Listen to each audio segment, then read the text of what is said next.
effectivement, petite présentation du vélo que je vais utiliser pour la RAF 2005 dans quelques jours. Donc du coup, un Canyon Endurace, CFSL 8, le dégradé 2, DT suisse en roue en 35, sur les pneus à l'avant, Grand Prix 5000, 30 mm et 32 à l'arrière.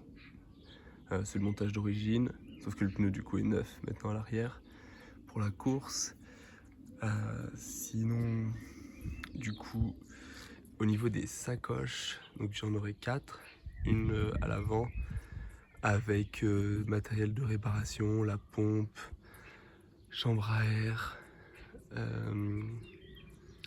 voilà ce qu'il faut un peu, avec une petite sacoche comme ça, une cartouche de CO2, les 3 démons de pneus, du scotch, des riselants, un peu d'huile, et au cas où la selle se dessert avec la croix qui va bien. Voilà. À côté du coup, tout ce qui est électronique, sauf le chargeur DI2 qui est déjà dans la sacoche, avec la pile, une pile de rechange pour le capteur de puissance. Bon là c'est un peu le truc classique, hein, tous les câbles, et il y a aussi la brosse à dents dedans. Batterie de rechange pour la lampe avant sur le casque et une pour la lampe sur le vélo. Et après, ce qui est pratique sur cette sacoche, c'est que j'ai des petites poches sur les côtés, des deux côtés, donc ça fait soit la poubelle, soit pour mettre des trucs facilement accessibles, barres ou autres. Et là devant, j'ai couteau, cuillère et un petit cadenas. J'en profite d'être devant, donc la lampe, c'est une Stutz. Vraiment pratique et le meilleur compromis au niveau du poids.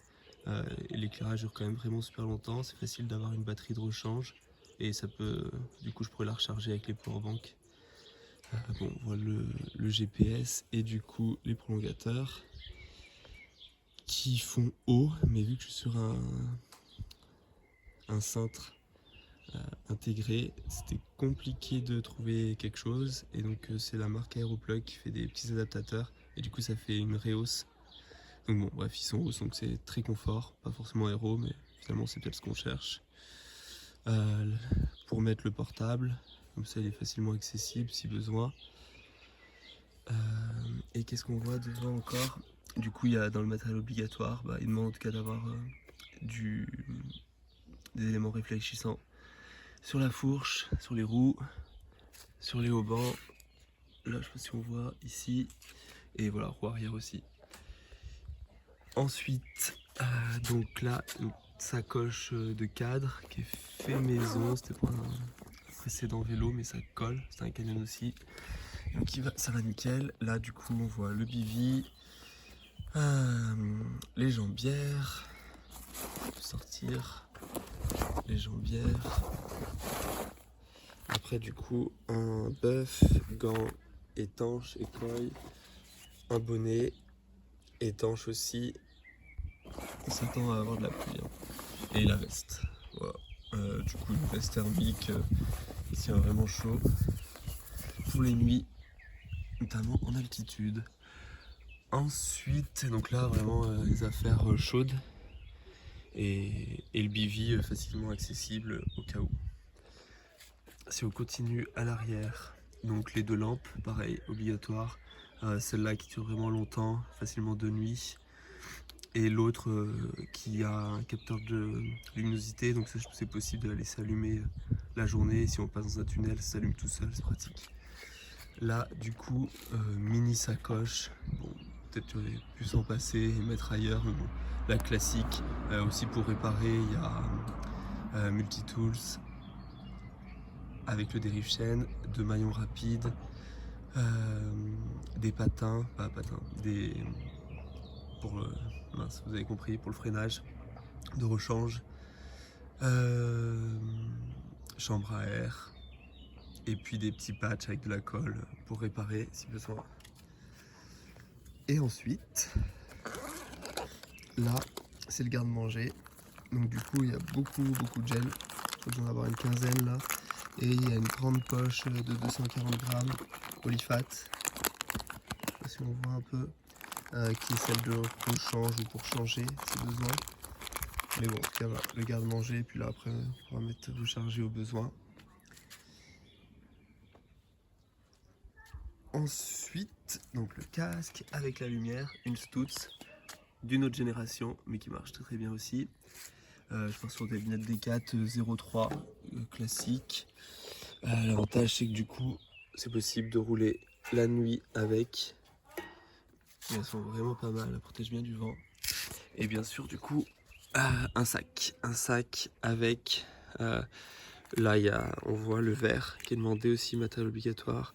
Derrière il y a des gels de rechange. Ensuite du coup ici mouchoir, une autre poche Olifat de 240, des barres Olifat, des électrolytes, une sorte de pomme-pot Decat exprès pour le sport, des gels, de la crème pour pas avoir mal au cul, la crème solaire ici, et là on a déjà dit, est-ce qu'il y a d'autres choses? Ouais, poche à eau dans le dos d'1 litre, donc du coup je pourrais avoir jusqu'à 2,5 litres en tout. Et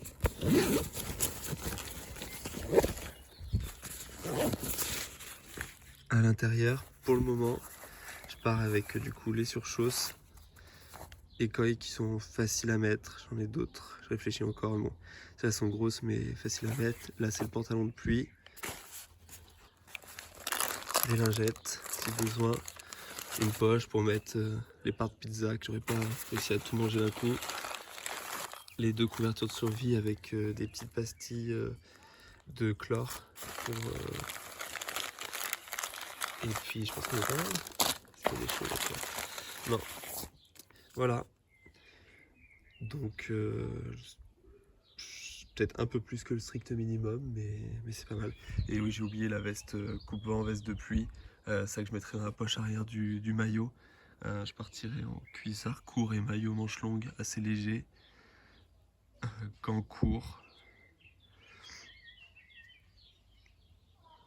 Et voilà, chaussettes classiques, paire de chaussures classiques aussi. Je suis en pédale SPD. Je trouve que c'est le mieux sur le long. Voilà, petite présentation rapide du vélo. Je pense que je mettrai le poids dans la description. Ça doit être, à mon avis, autour des 12 kg sans l'eau, à peu près. Bonne course à ceux qui la feront aussi. À plus.